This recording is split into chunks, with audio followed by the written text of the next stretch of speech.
lesson number 6, and my name is Mikey from Mikey's Mail. Today we're going to talk about yarn tension and what is controlling the yarn tension. Well, first of all, what's controlling it is the yarn ball.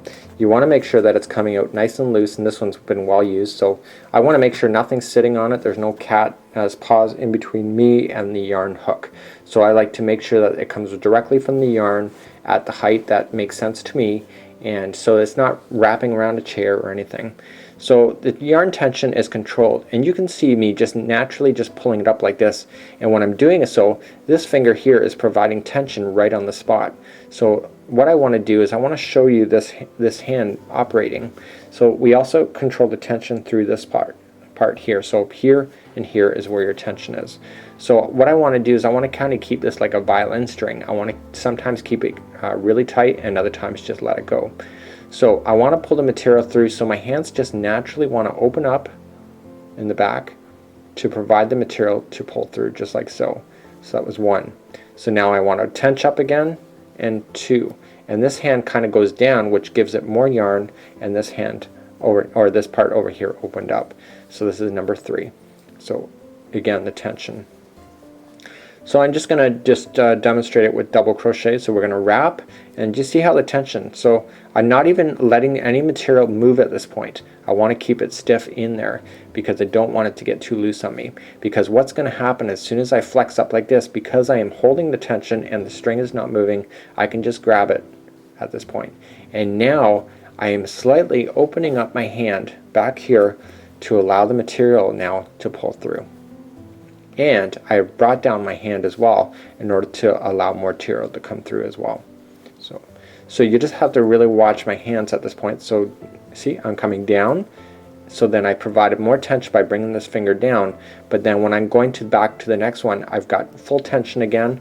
I'm not allowing the yarn to move in my hand as I'm going into the next stitch, because I want to provide the tension there so that when I flex up like this, the tension is still there.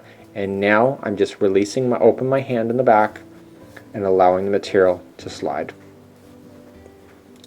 Okay, so see how my finger just lifted up to provide tension, so I can do that, and then again back down.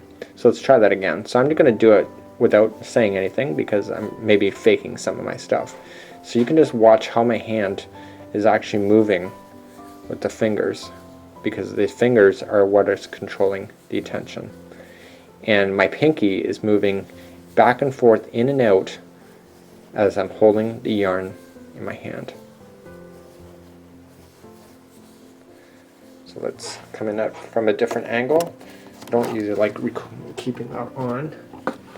Okay, so I'm just going to do it from this aspect.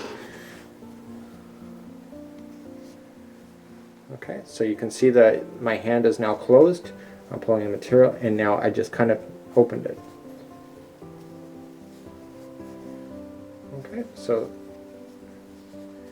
really that pinky is controlling, in the way that I'm holding it, controls a lot of the way in which I crochet.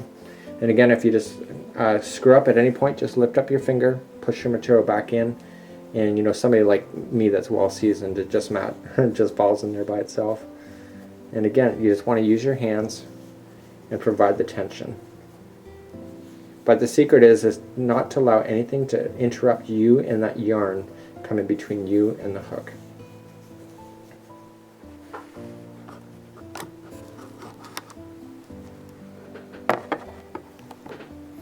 Like so. So we're coming to the very edge. And if your hands are sweating too, that also provides extra tension, and it actually can cause you to have like a string burn as well on your hands. So you want to make sure your hands are somewhat dry, and you're not holding it so tight that you're causing the string to be really abrasive to your hands. So good luck with that, and we'll talk to you all soon.